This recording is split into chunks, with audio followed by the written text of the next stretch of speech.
Evangelho de Jesus Cristo, segundo a narrativa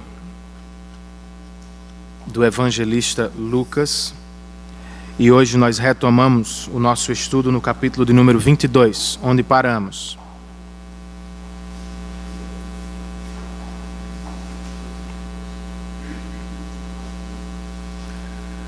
Vamos estudar hoje o parágrafo que começa com o verso de número 54. Lucas, capítulo de número 22. A nossa leitura será a partir do verso de número 54. Você já sofreu uma queda de parar o trânsito? Já levou um tombo daqueles de chamar a atenção das pessoas? Você não é a única, Mário. Eu também já vivi um desses. Outro dia, eu levei um tombo, irmãos. Eu sofri uma queda de parar o boliche inteiro do shopping center. E eu explico. Era dia da família e juntos nós decidimos lá em casa ir ao boliche. Primeira vez das meninas, nunca tinham jogado boliche. E, portanto, foi inicialmente aquela festa. Mas, de repente, surgiram problemas. Por quê? As bolas que Bia lançava mal chegavam aos pinos. E as bolas de Sofia nem passavam da linha, às vezes. Ela não tinha força para empurrar as bolas. E aí, uma das bolas lançadas por Sofia parou no meio da pista.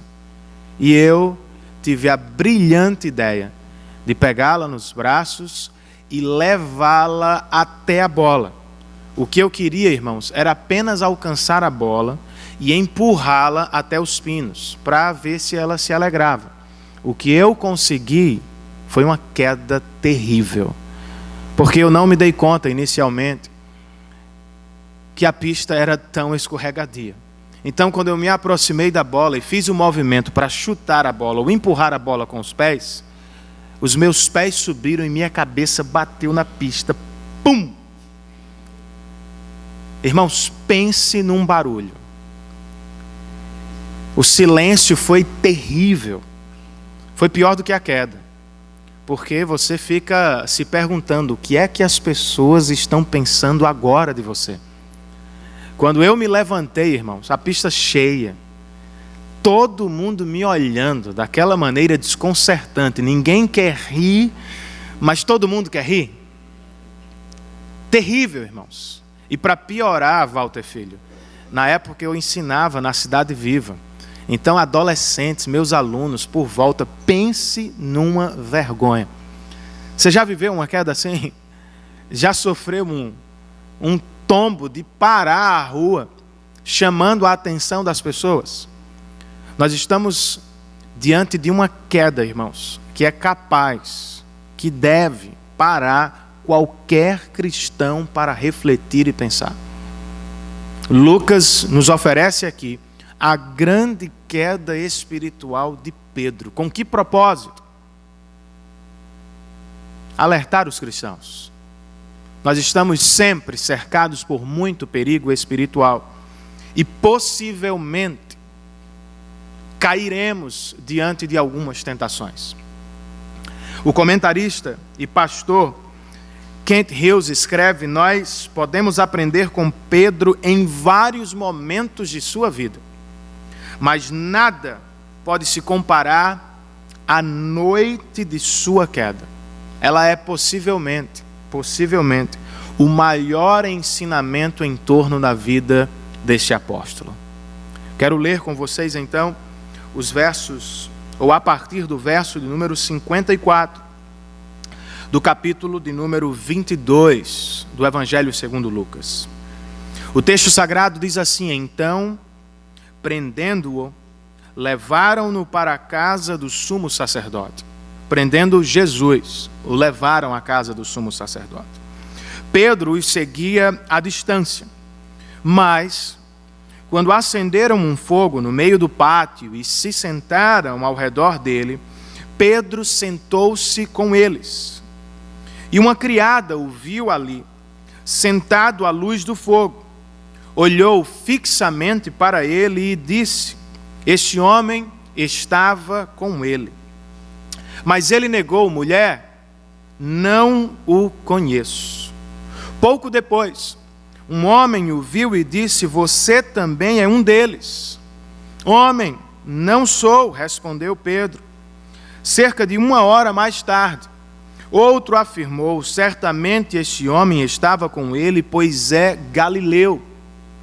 E Pedro respondeu: homem, não sei do que você está falando. Falava ele ainda, quando o galo cantou. O Senhor voltou-se e olhou diretamente para Pedro. Então Pedro se lembrou da palavra que o Senhor lhe tinha dito. Que palavra? Antes que o galo cante hoje, você me negará 3 vezes. E saindo dali, Pedro chorou amargamente. Vamos ao Senhor em oração, irmãos.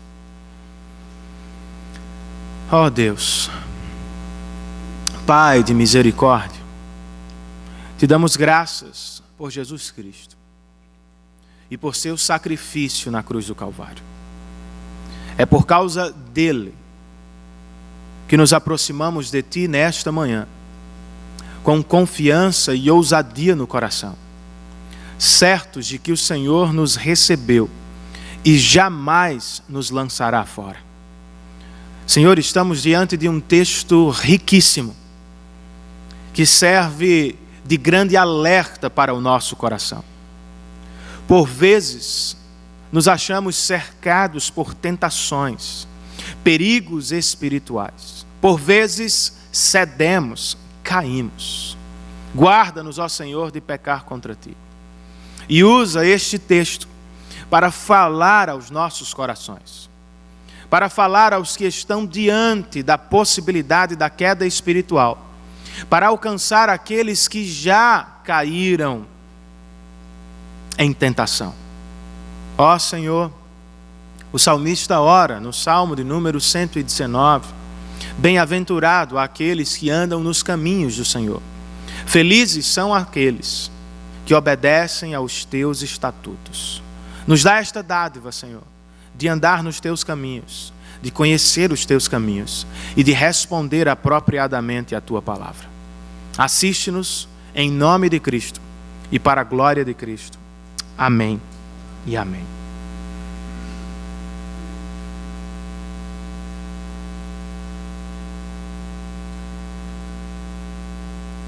É quinta-feira, irmãos.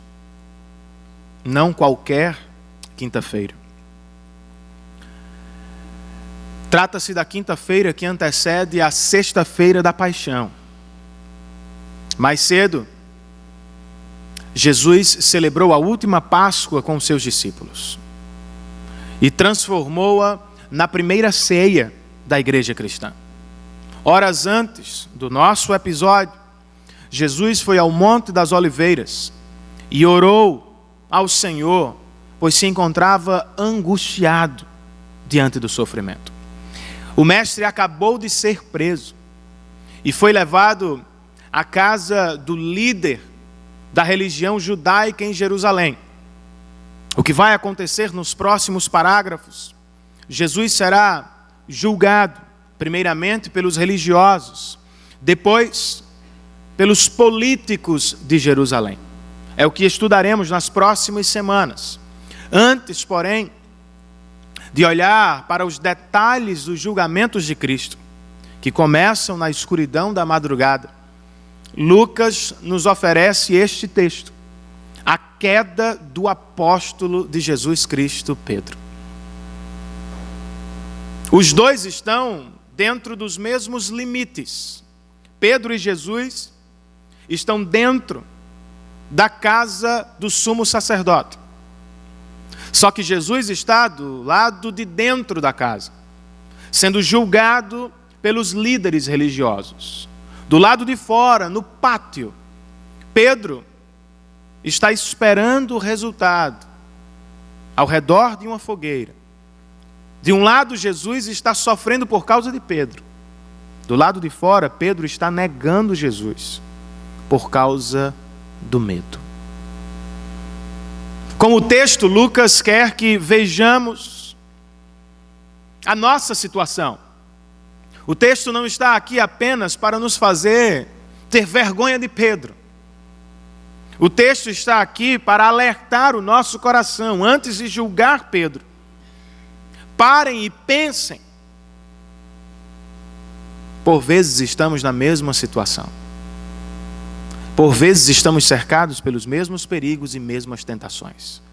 Com o texto é como se Lucas estivesse dizendo: cristãos, tenham cuidado diante da possibilidade da queda espiritual. Como é que temos cuidado, irmãos? Como é que nos protegemos de um deslize espiritual? Eu acredito que o texto nos oferece 3 conselhos práticos muito relevantes. Em primeiro lugar, diante da possibilidade da queda espiritual, Lucas nos aconselha: vasculhem o coração em busca da presença da presunção.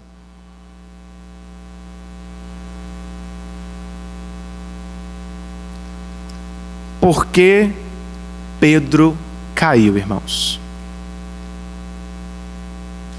Por que Pedro sofreu esta queda espiritual? Para responder à pergunta, eu quero que você vire a página comigo e volte ao verso de número 31 do nosso capítulo de número 22.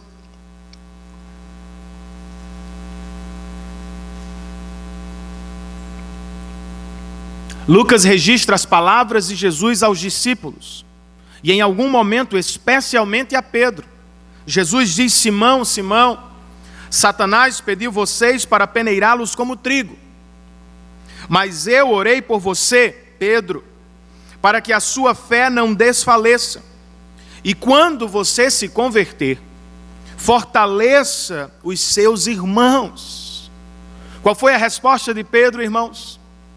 Ao ouvir sobre sua possível queda espiritual, verso 33, Pedro respondeu: estou pronto, Senhor, para ir contigo para a prisão e para a morte. Isto é presunção espiritual, irmãos. De um lado, Jesus está profetizando o deslize de Pedro. Do outro, Pedro está de pé e dizendo: Senhor, jamais. Eu estou pronto. Eu me acho forte o bastante para ir contigo para a prisão e até para a morte. Ele pensa que pode seguir Jesus na força do braço, que pode estar ao lado de Cristo por sua própria força espiritual. E o que Jesus diz para ele: Pedro, não é assim.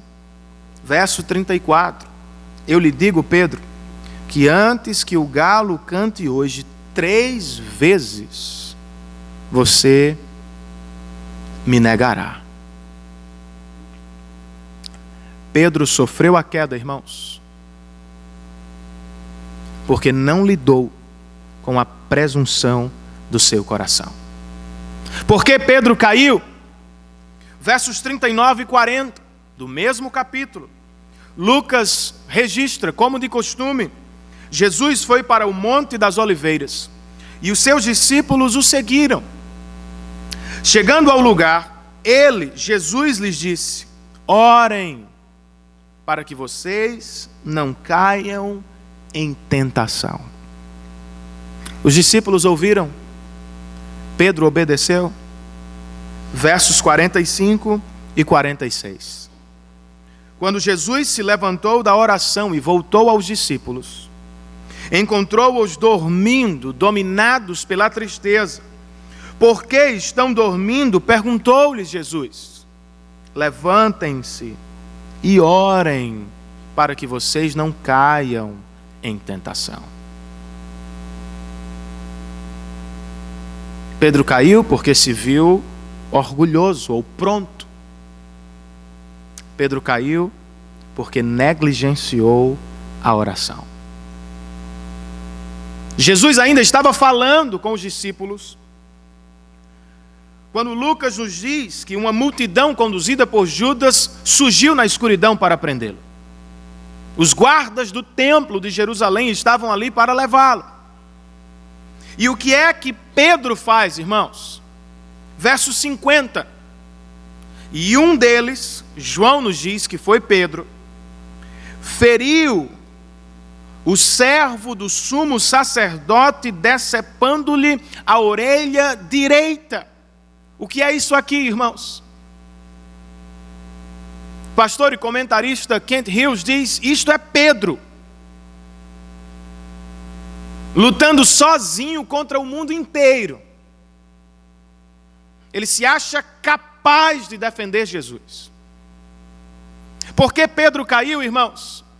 O verso 54 do nosso parágrafo nos diz: então, prendendo-o, levaram-no para a casa do sumo sacerdote, mas Pedro os seguia à distância. Ele merece algum crédito, todos fugiram, ele permaneceu perto. Mas o comentário de Lucas não me parece um louvor, me parece uma repreensão. Pedro disse que estaria com Jesus, que iria com o mestre à prisão e à morte, mas aqui ele está à distância. Primeiro ele se viu forte, depois negligenciou a oração, tentou lidar com as situações na força do braço e por fim, irmãos, ele se afastou de Jesus.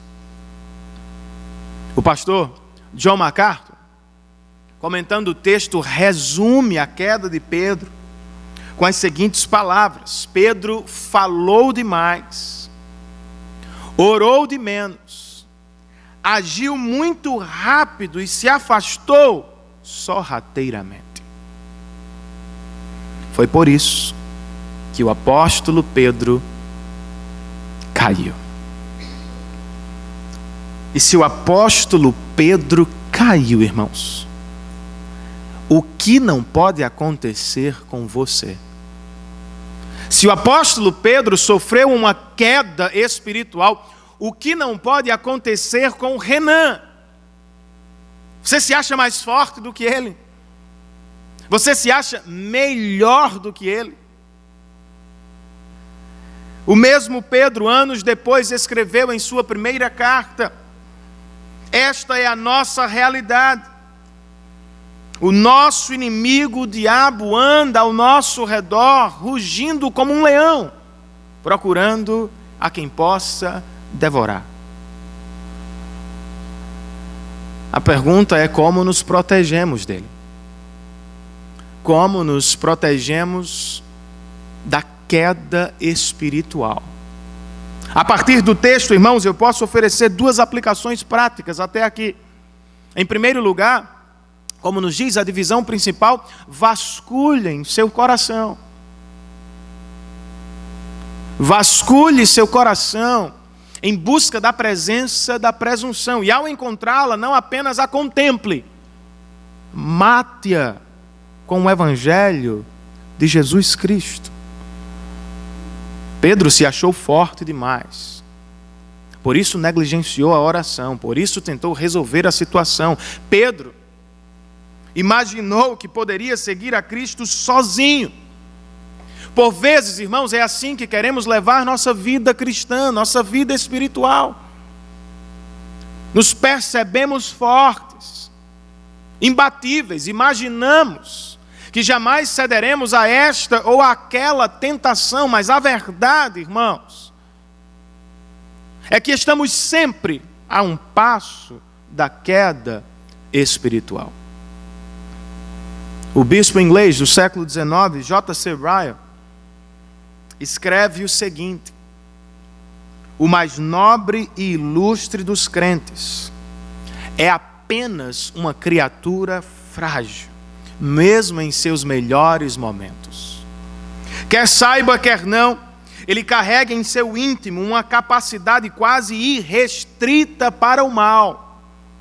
Embora sua conduta exterior seja decente e correta, não existe um pecado tão grande que ele esteja impedido de cometer, se não vigiar e orar, e se a graça de Deus não o sustentar. Quando lemos sobre a queda de Noé, de Ló e de Pedro, escreve J.C. Ryle, apenas estamos lendo aquilo em que possivelmente alguns de nós cairemos, ou cairemos. Portanto, ele conclui, não sejamos presunçosos. O texto não está aqui para envergonhar Pedro. O texto está aqui para exortar você, o meu coração. É por isso que digo que precisamos tratar a presunção com o Evangelho. Vasculhar o nosso coração em busca da presunção e depois matá-la com o Evangelho.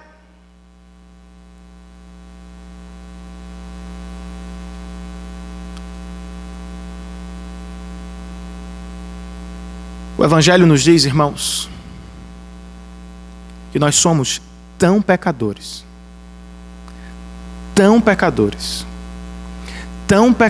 que para nos salvar, Deus precisou sacrificar seu próprio Filho. Não há lugar na vida cristã para a presunção.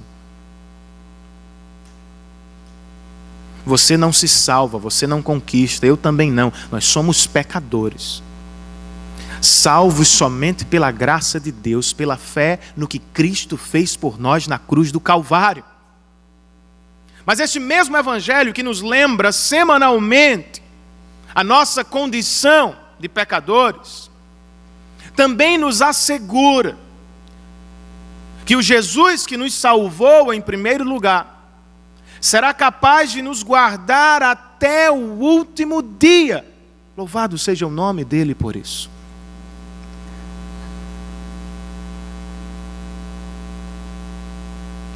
O que posso dizer aos que se sentem tentados pela presunção ou aos que estão diante da possibilidade da queda espiritual a partir do texto, depois de perceber a presença da presunção, corram, aproximem-se do Salvador. Não faça como Pedro, meu irmão. Não se afaste de Jesus por nada. Não fique à distância.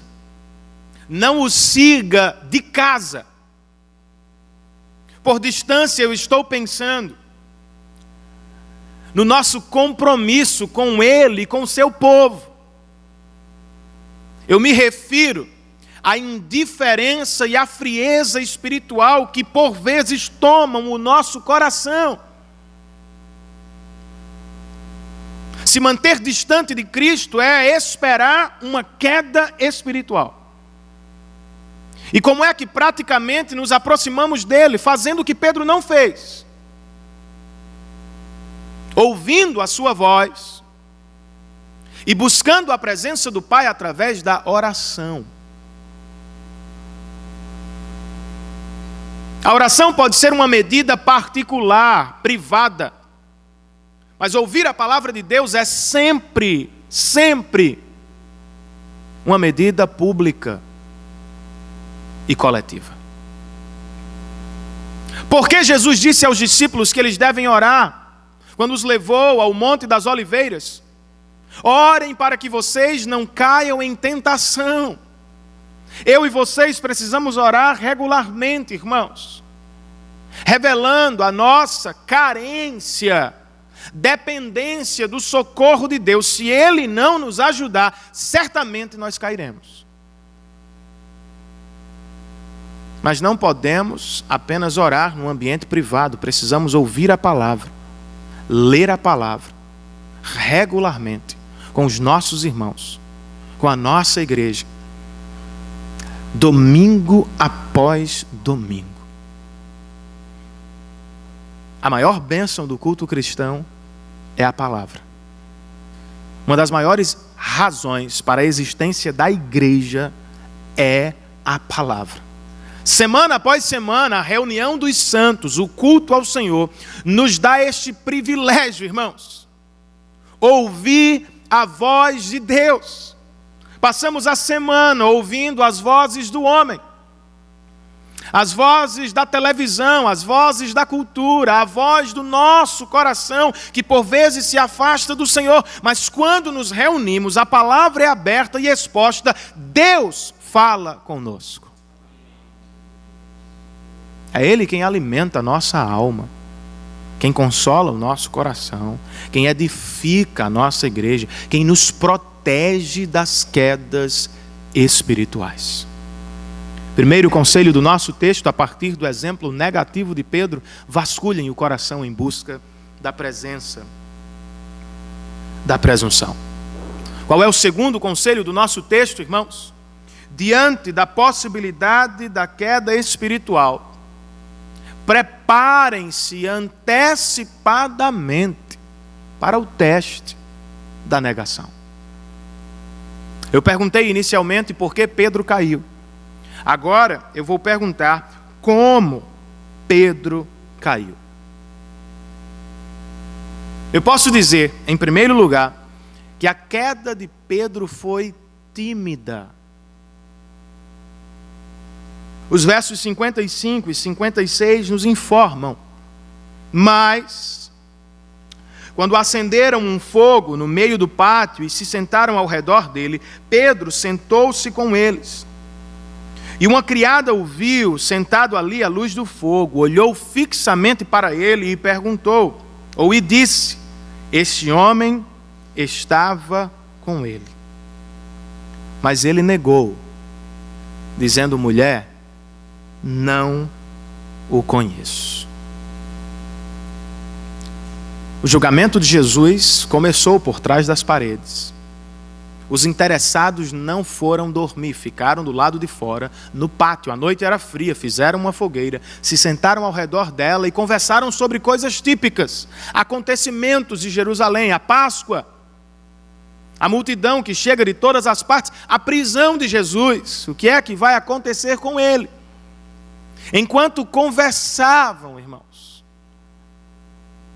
uma serva do sumo sacerdote, que não tinha poder para prender Pedro, o acusou, dizendo: você estava com Jesus. Timidamente, vergonhosamente, Pedro diz: eu não o conheço. Como foi que Pedro caiu, ou como posso descrever a queda de Pedro? Eu posso dizer que ela foi pouco convincente, irmãos. Verso 58, Lucas registra que um pouco depois, um homem o viu e disse: você também é um deles. Homem, não sou, respondeu Pedro. Cerca de 1 hora mais tarde, outro afirmou: certamente este homem estava com ele, pois é galileu. Pedro respondeu: homem, não sei do que você está falando. Primeiro ele negou que conhecia Jesus. Depois ele negou que era um discípulo de Jesus. Agora, ele diz: eu não sei do que você está falando. Alguém, porém, não acreditou. As pessoas não ficaram convencidas, porque Pedro foi visto com Jesus muitas vezes. E até o seu sotaque lembrava Jesus, pois ele era galileu. As pessoas certamente reconheciam Pedro como alguém próximo de Jesus. Mas ele nega. Lucas nos diz apenas que ele falou: eu não sei do que você está falando. Marcos, em seu relato paralelo, nos fala que Pedro jurou que não conhecia Jesus. Você sabe o que é isso, irmãos? Ele negou Jesus timidamente, de maneira pouco convincente. Mas sua queda também foi E isto é o mais importante. Ela foi pública. Ela se deu no ambiente público. Philip Ryken, pastor presbiteriano, comentando o texto, diz: Pedro foi um ótimo teólogo no ambiente privado, mas falhou quando se encontrou com o público. De todos os discípulos, Pedro foi o que mais falou, mas sempre em ambiente privado. Quando Jesus o encontrou, Pedro estava em um barco, com alguns homens apenas. Ele se prostrou diante de Jesus, Lucas 5, e disse: Senhor, afasta-te de mim, porque eu sou um homem pecador. Ele reconheceu a glória de Cristo e se reconheceu um pecador. Em um ambiente privado, Jesus e os seus discípulos, Pedro disse: Tu és o Cristo, filho do Deus vivo, Deus Altíssimo. Quando Jesus perguntou aos discípulos: O que vocês pensam de mim? Pedro foi o primeiro, irmãos, a declarar a divindade de Cristo, a messianidade de Jesus. Mais tarde, as multidões abandonaram Jesus porque seu discurso ficou difícil. E então Jesus pergunta aos discípulos: vocês não querem ir com eles? E num grupo seleto, Pedro diz: Senhor, para onde vamos? Se só tu tens as palavras da vida eterna. E agora, irmãos, horas antes da negação, em um lugar secreto, Pedro disse: Senhor, eu vou contigo à cruz, eu vou contigo à prisão e à morte. Mas agora que está num ambiente público, sob pressão social, Pedro treme. A rocha, Pedro, é esmagada pela pressão social. Não é assim que por vezes nos encontramos, irmãos?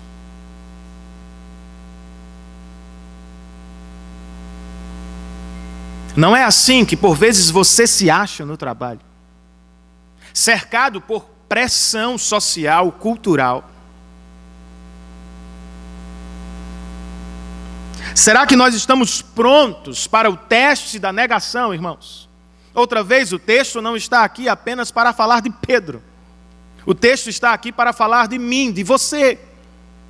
Será que nós estamos prontos para o teste? Usando dois quandos, eu quero ajudá-los diante da possibilidade da negação. Quando é que caímos, irmãos? Nós caímos quando não estamos preparados para o teste da negação. Pedro foi muito bom no círculo íntimo dos discípulos. Falou muito e muito bem quando estava apenas com Jesus. Mas quando se encontrou com o público, falou pouco e falou mal. Ele não estava pronto para o encontro. Outra vez eu cito o pastor presbiteriano Philip Ryken, que acertadamente escreve o seguinte: preste atenção nisso. O grande teste do discipulado cristão não é fazer promessas a Deus em oração. O grande teste do discipulado cristão é testemunhar da nossa fé quando diante do mundo. Fazer promessas a Deus em oração é muito fácil, irmãos. Difícil é viver à altura das promessas quando estamos diante do mundo. Nós prometemos e prometemos. Quando estamos em cultos, quando estamos em casa, sozinhos ou em um ambiente privado dos cristãos. Mas quando nos achamos cercados pelos desafios e provas sociais ou culturais, nós falhamos. Por exemplo, as pessoas do trabalho sabem que você frequenta uma igreja evangélica? Ótimo. Mas elas sabem o que é ser um cristão de verdade? Na faculdade ou na escola, Seus colegas sabem que você é um discípulo de Jesus Cristo? O seu estilo de vida é idêntico ao deles? Seríamos nós capazes de defender a singularidade de Cristo Jesus em um ambiente pluralista, irmãos? Porque só Jesus é o caminho a Deus. Porque só nele nós temos salvação. Porque os outros líderes religiosos não servem para a nossa adoração. Será que nós temos respondido às pessoas que nos cercam, dando testemunho do que significa ser um discípulo de Cristo Jesus? A vida cristã de oração é muito importante. A vida de culto dominical é muito mais importante. Mas o nosso testemunho cristão, irmãos, não está restrito às 4 paredes ou a um dia da semana. Que o Senhor nos ajude. Que o Senhor nos conceda graça e coragem para diante do mundo testemunharmos do Evangelho de Cristo Jesus. Como é, irmãos, que nos preparamos? Outro quando que surge com o teste da negação. Quando é que caímos, irmãos? Quando é que negamos a Cristo? Nós caímos quando não estamos prontos para sofrer por Cristo. Pedro caiu por isso. Ele dissera antes: eu vou contigo à prisão e à morte. Mas quando ele viu que o negócio estava apertando, ele pensou: é melhor retroceder.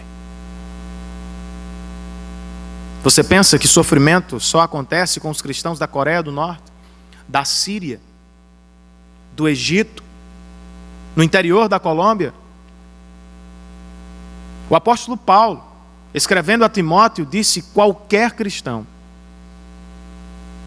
que deseja ser piedoso, fiel ao Senhor, ter compromisso com Ele, ser um cristão genuíno, qualquer cristão, enfrentará a perseguição de um superior no trabalho, de um parente não cristão, de um cristão menos experiente, que não entende o compromisso cristão. Nós vamos sofrer pressões do lado de fora e do lado de dentro, irmãos.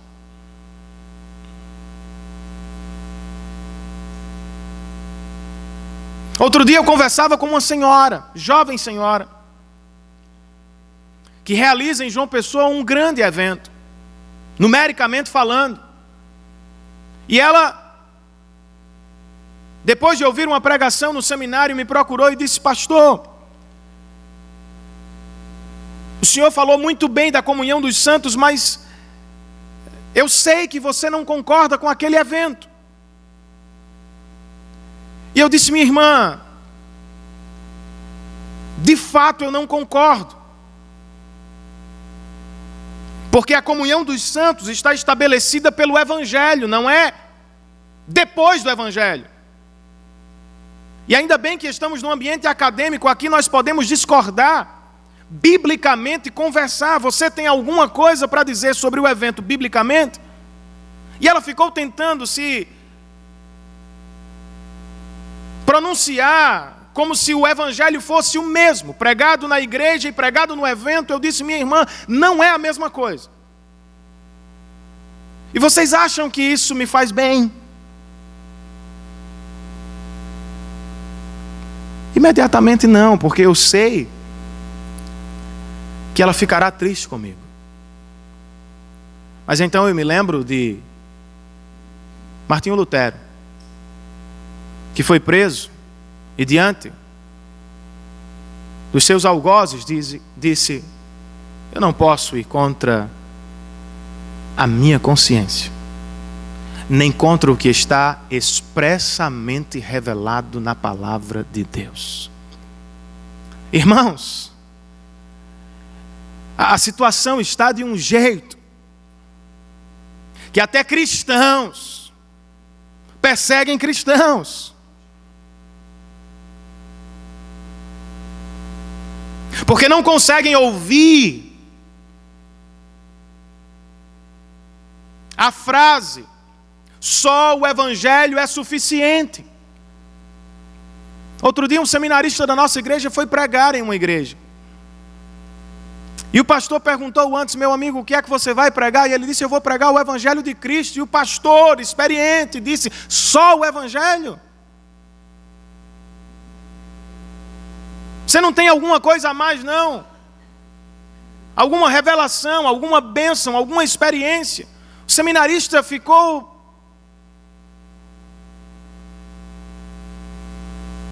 Esta é a situação, irmãos. Mas por que nós negamos a Cristo? Por que nós cedemos à pressão da igreja, à pressão de fulano, à pressão da cultura, da sociedade? Porque nós não queremos padecer, irmãos. Nós não queremos ser alvos de crítica, nós não queremos, sofrer por causa de Cristo. Eu me lembro do missionário e pastor batista David Platt. Ele foi ao Sudão fortalecer a fé dos irmãos perseguidos. Passou com eles 7 dias ministrando a palavra, e ao final, enquanto conversava com alguns irmãos, ele percebeu 2 adolescentes que deixavam a igreja clandestina rapidamente. Ele correu, se apressou e as chamou e disse: vocês vão para onde? E elas disseram: vamos pregar o Evangelho. Ele perguntou: vocês não têm medo de sofrer? Uma delas disse: sofrer? Claro que temos. Mas temos algo mais importante que motiva o nosso coração. Cristo sofreu por nós na cruz do Calvário, para nos conquistar salvação eterna diante de Deus. Como não vamos sofrer por Ele? Você quer se manter fiel diante da pressão cultural, social, religiosa, que o cerca de todos os lados amanhã? Não olhe para si, você não tem capacidade de ser fiel. Olhe para Cristo e veja que na cruz do Calvário Ele foi fiel a Deus para salvar o seu coração. Quanto mais você olhar para Cristo e sua fidelidade, mais você desejará a fidelidade a Deus.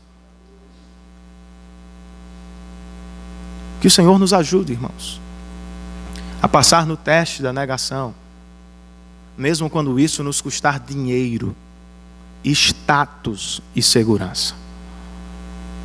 Último conselho do nosso texto: diante da possibilidade da queda espiritual, irmãos, corram com confiança para os braços da salvação.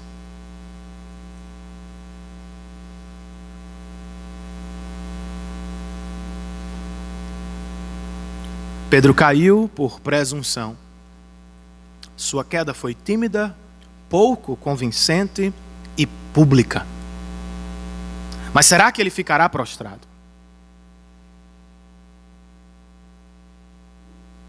Será que alguém vai surgir para levantá-lo do chão? Verso de número 60, irmãos.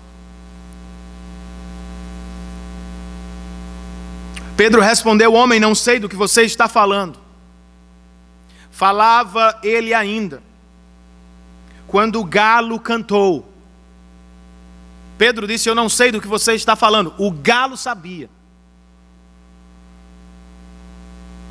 E quando o galo cantou, diz o verso 61, o Senhor voltou-se e olhou diretamente para Pedro.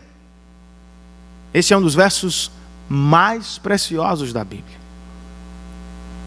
Eu não sei ao certo como se deu. Eu não sei se Jesus estava sendo transferido de um quarto para o outro, de uma corte para outra. Não sei se viu através de uma janela que estava aberta. O que sei, irmãos, é que Jesus, ao ouvir o galo cantar, fez contato visual com seu apóstolo caído. Que momento não deve ter sido aquele? Qual era o seu semblante? Quais eram os sentimentos que passavam através daquele olhar? Outra vez eu cito o bispo J.C. Ryle, que tenta capturar o momento quando escreve. Mesmo cercado por inimigos injuriosos, que desejavam muito a sua morte, e contemplando as horríveis afrontas que receberia, um tribunal injusto e uma dolorosa morte, o Senhor Jesus achou tempo para pensar amavelmente a respeito de seu apóstolo errante. Mesmo naquela hora, Jesus desejava que Pedro soubesse que ele não o havia esquecido. Embora estivesse triste, mas não furioso, o Senhor voltou-se e fixou os olhos em Pedro. Havia um profundo significado naquele olhar.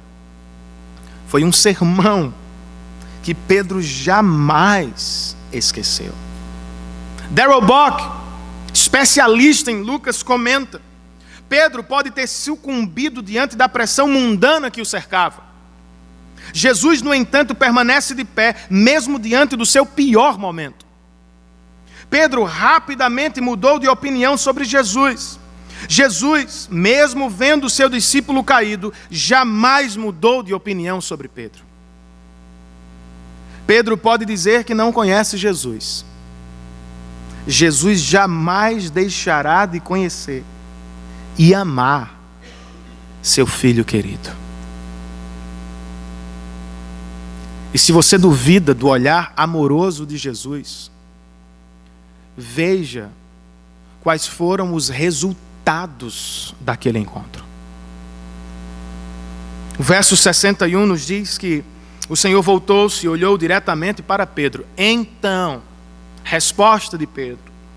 Então Pedro se lembrou da palavra que o Senhor lhe tinha dito.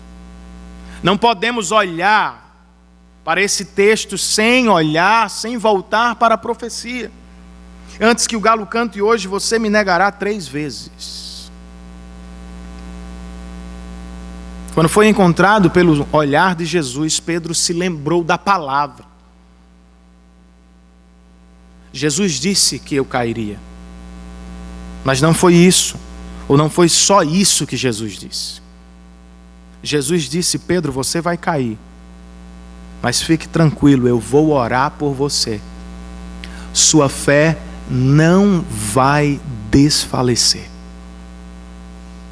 Ao lembrar da palavra de Jesus, Lucas registra que Pedro saiu dali e chorou amargamente. O termo grego fala de intensidade.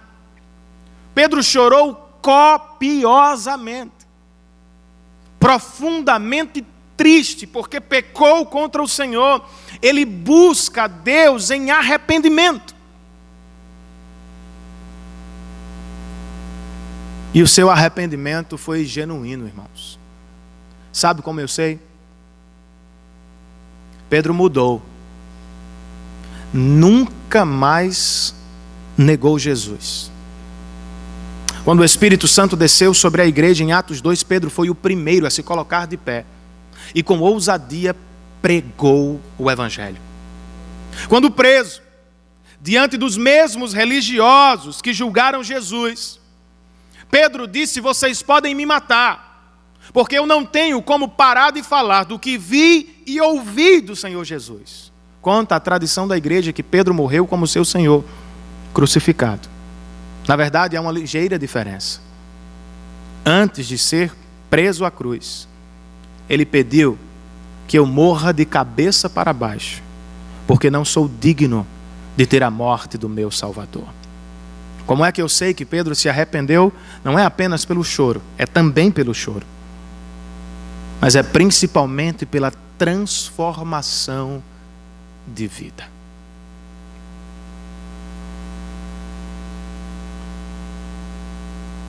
Kent Hughes termina o seu comentário escrevendo: ninguém pode ao certo precisar a agonia infernal pela qual passou o apóstolo naquela noite. O que podemos dizer é que alguma coisa morreu dentro dele. Simão e sua presunção natural deram lugar a Pedro e há uma confiança na rocha inabalável, Cristo Jesus. Será que nós confiamos? Será que nós revelamos confiança em Cristo Jesus, irmãos? O texto está aqui para nos ajudar, para gerar confiança no nosso coração. Talvez você esteja diante da possibilidade da queda. Quem sabe você já caiu. Como é que eu posso encorajar a sua fé? Ajudá-lo a confiar em Cristo Jesus. Corra para os braços da salvação hoje, sabendo que Jesus pagou um alto preço para salvar e perdoar você. Por vezes nós fugimos do Senhor quando pecamos, irmãos. Naturalmente nos sentimos sujos, envergonhados. E pensamos, não somos dignos do Senhor, não merecemos o Salvador. De fato, quem merece? E quem seria digno de Cristo? Esta é a questão do Evangelho. Nós não merecemos, jamais seremos dignos, mas por graça de Deus e misericórdia do Filho, Ele morreu por nós e nos deu salvação. Às vezes os pais, tentando manter a ordem em casa, dizem aos filhos: cuidado com o que vocês vão fazer, Deus está vendo. Melhor do que dizer isso, irmãos, é dizer aos filhos, aos cristãos e aos pecadores: cuidado com o que vocês vão fazer. Mas se fizerem, lembrem-se, Jesus está vendo. Ele está olhando para vocês com amor, graça e misericórdia. Não agradamos a Deus porque obedecemos, ou não conquistamos a salvação porque somos perfeitos, não. Por graça, Deus nos salvou em Cristo Jesus. Pedro caiu, irmãos, mas não foi abandonado por Jesus. Você já caiu e cairá outras vezes. Cristão, guarde isto no seu coração: Ele jamais vai abrir mão da sua vida. Ele não vai desistir de você. Ele não vai lhe deixar para trás. Hoje, agora mesmo, através da palavra, deste culto, o Senhor está olhando para você com amor e misericórdia e promovendo saúde espiritual no seu coração. Se você está diante da possibilidade da queda, ou quem sabe já caiu, corra para os braços da salvação, sabendo que Jesus pode promover o verdadeiro arrependimento no nosso coração. O olhar de Jesus transformou Pedro. E nós identificamos a transformação através dos sinais do arrependimento: lágrima e mudança de vida. Você ainda chora na presença do Senhor? Quando foi a última vez que você derramou algumas lágrimas na presença do Senhor?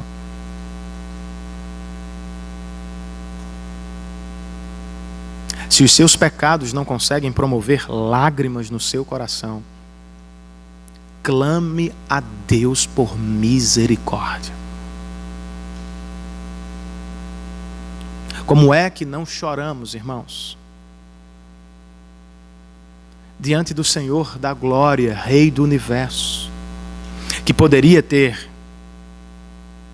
nos condenado eternamente por causa dos nossos pecados, mas por livre e espontânea graça resolveu nos salvar? Como não choramos?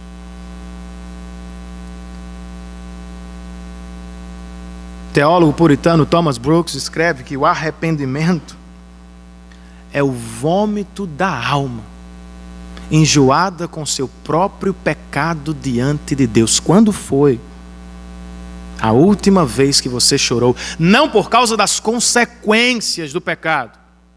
Isto é remorso. Choramos porque nos descobriram. Choramos porque perdemos a oportunidade. Choramos porque estamos vivendo as consequências do pecado. O arrependimento é chorar por causa da glória de Deus. Nós entristecemos o Espírito Santo. Nós pecamos contra aquele que tomou o nosso lugar na cruz e não nos entristecemos mais. Mas o verdadeiro arrependimento não é visto apenas em lágrimas. Ele é visto em transformação de vida. Pedro nunca mais negou o Senhor. Ele morreu por Cristo. Cristão, olhe para o seu coração e se pergunte: sou eu a mesma pessoa de 20 anos atrás? Sou eu o mesmo homem, com as mesmas coisas de sempre, os mesmos hábitos de sempre, os mesmos pecados de sempre? Sou eu a mesma mulher de antes? A vida cristã, irmãos, não é comprovada por uma frequência à igreja. A verdadeira conversão não pode ser provada por um cartão de membresia ou pelo levantar da mão. De acordo com as Escrituras, a salvação é provada por fé em Cristo e por uma vida de arrependimento contínua.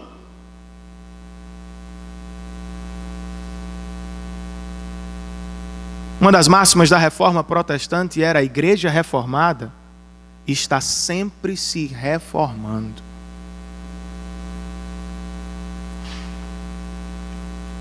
Que o Senhor produza arrependimento no nosso coração.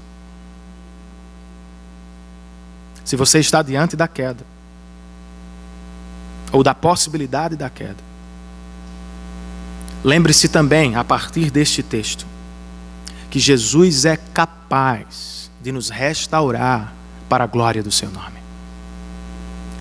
Já se perguntou por que Pedro caiu? Pela perspectiva do que percebemos no texto, foi por presunção.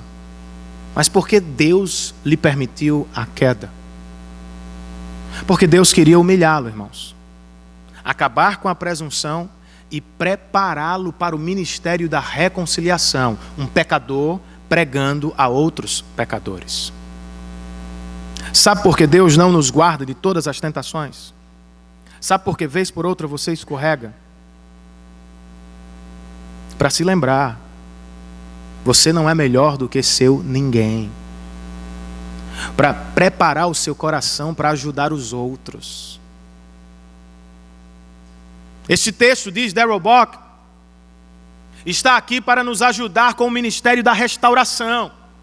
Ao ver um cristão caído, não devemos atirar nele, devemos restaurá-lo à comunhão. O apóstolo Paulo, escrevendo aos Gálatas, no capítulo 6, disse: se vocês encontrarem alguém caído, o levante com paciência e mansidão. Levem os fardos pesados uns dos outros e assim cumpram a lei de Cristo. O que é que Paulo está dizendo? Vocês são todos iguais. Em vez de matar, curvem-se. Ajudem uns aos outros, façam como os outros o que Cristo fez com vocês. Pedro, você caiu, mas Cristo levantou, agora levante os outros. Não foi o que Ele fez com você na cruz, cristão? Você estava morto e Ele o ressuscitou. Você estava condenado e Ele o salvou. Você era preso, cativo, Ele o libertou. Por que não vamos fazer o mesmo aos outros? Somos todos pecadores, salvos apenas pela graça de Deus e para a glória de Deus. Quer um conselho sobre quedas no boliche? Fique antes da linha limite. Não se aventure, a pista ela é muito escorregadia. Você não precisa passar pelo que eu passei. Quer um conselho sobre queda espiritual? Pedro tem muitos, por revelação de Deus e por experiência própria. Anos depois, Pedro conclui sua primeira carta pastoral, capítulo 5, com alguns conselhos que resumem o que aconteceu com ele. No verso 6 ele escreve: humilhem-se debaixo da poderosa mão de Deus. Com o verso 8 ele escreve: estejam alertas e vigiem, orem ao Senhor, porque o diabo, inimigo de vocês, anda ao redor de vocês como um leão, procurando a quem possa devorar. Com o verso 10, o apóstolo que caiu e foi restaurado nos lembra a graça de Deus. Ele escreve: o Deus de toda graça, que os chamou para a sua glória eterna em Cristo Jesus, depois de terem sofrido durante um pouco de tempo, Ele, o Deus de toda graça, os restaurará, os confirmará, lhes dará forças e os porá sobre firmes alicerces outra vez. Eu não sei onde você está, em que estado você se encontra. De toda forma, atenda ao conselho de Pedro, à sugestão de Lucas. Dobre-se diante de Deus humildemente. Ore ao Senhor e peça socorro. E se você está caído, prostrado, lembre-se do Deus da graça. Ele o colocará de pé outra vez. Ele o salvou na cruz do Calvário. E Ele o levará até o último dia. Você precisa de restauração espiritual. Você precisa se colocar de pé outra vez. Você precisa se entregar aos cuidados do Salvador pela primeira vez.